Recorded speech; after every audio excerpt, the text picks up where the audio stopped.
guys. So today I'm reviewing Fear the Walking Dead season 6, episode 10. So yeah, not a lot happens in this episode, so this is probably going to be a short review.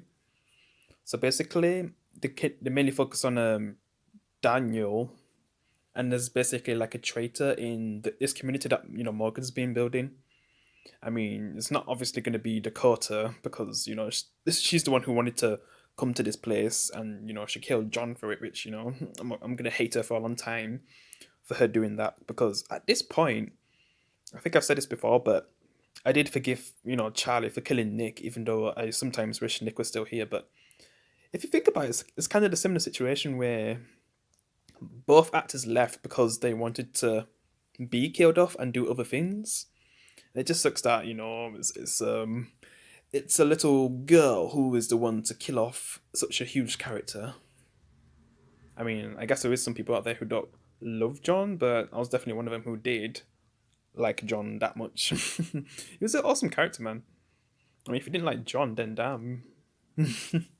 But yeah, I still miss him. It just doesn't really feel the same without him.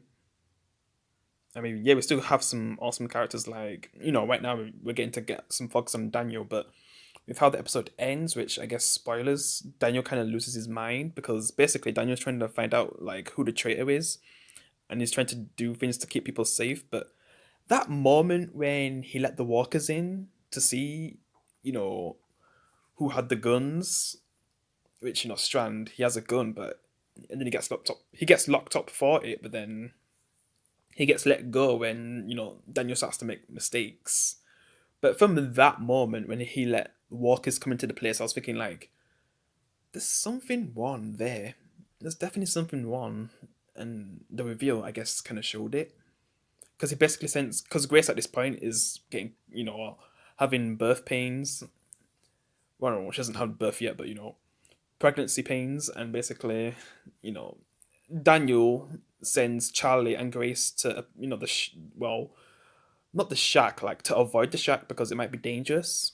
But instead, in his mind, when he's trying to remember and explaining it to Morgan, that he said to go to the shack when he actually said originally not to go to the shack. So if you're actually fully paying attention to the episode, you can kind of tell that there's something wrong with Daniel, and we kind of find out there's something psychologically wrong with Daniel. I was thinking like, man, he's been hit on the head so many times and shot in the face. With what Strand did to him back in season, was that season 3? The end of season 3, yeah. I mean, all the things he's gone through. I mean, all the battles.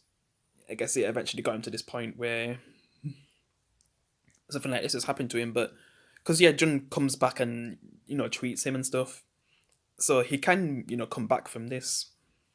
And they said like this only happened because he finally had something to care about, like what he compared to his daughter, Ophelia. So Charlie has become a very important character to Daniel. Yeah. And she's a character where I don't despise or anything. I don't know if there's still people out there who still don't like, Charlie for killing Nick, such an awesome character, but knowing the reason why they're not in the show, I mean, can you really hate them for that long? Because it was wrought that way to get rid of, the character. I mean, couldn't they have just done something where John gets killed by a walker or something? Maybe gets bit or something? Like on that bridge? Like, what if he sacrificed himself to protect Dakota or something? And in that episode, I did get a vibe like John was gonna die because of it felt similar to like Whit Grimes' final moments when he's on the bridge. Yeah, but Whit Grimes doesn't die; he just gets basically kidnapped. Could you say? I mean, he does get saved by an old enemy, but they basically kidnap him at the same time. Yeah, but yeah, Dakota, it's gonna take some time because this is recent. Like she just recently killed a huge character, so yeah. But yeah, the traitor. I mean, we don't get to see who the traitor is, and man, just the way how they do this episode with Daniel telling the story of what's happening, it was making me think that, because I guess Daniel is in prison because he's kind of losing his mind, but we don't really realize that. And when it gets to a point where we see Daniel and Strand, when basically Daniel locks up, Strand because he basically Well, basically, Daniel thinks that he took the guns, but then we actually find out that Daniel is the one who took the guns, but he doesn't remember because there's something wrong with him. Yeah. So that's like three things, two or three things. So letting the walkers in was the big like, boom. There's something wrong with Daniel, but I didn't realize it was that until the scene when we got to the the part where we find Grace and Charlie, and just what happened basically. Yeah. Man, I do think Daniel will recover from this. Oh yeah, he also gets the cat back, and even after everything, and Daniel was gonna kill Strand in the prison because he had a gun to kill Strand. Because Strand having a gun, like no one's supposed to have a gun, so I mean, to tell you the truth, like I was kind of zoning out on some parts of the episode, so it's like I didn't realize straight away that there was something wrong with Daniel because for him to have a gun where basically they're letting all these people come into the community to work out something, and then there's like a traitor inside who sets off a bomb and tries to scare everyone. I just wonder who the traitor is anyway. Is it the person who's Sherry's leader in her group? It can't be Strand since at the end, even after Daniel tried to kill Strand in the prison, and if Morgan didn't come back, he probably would have. Also, the person who led the walkers to be outside of Morgan's community. Hmm. I just wonder who's trying to destroy his community. Yeah. Hmm.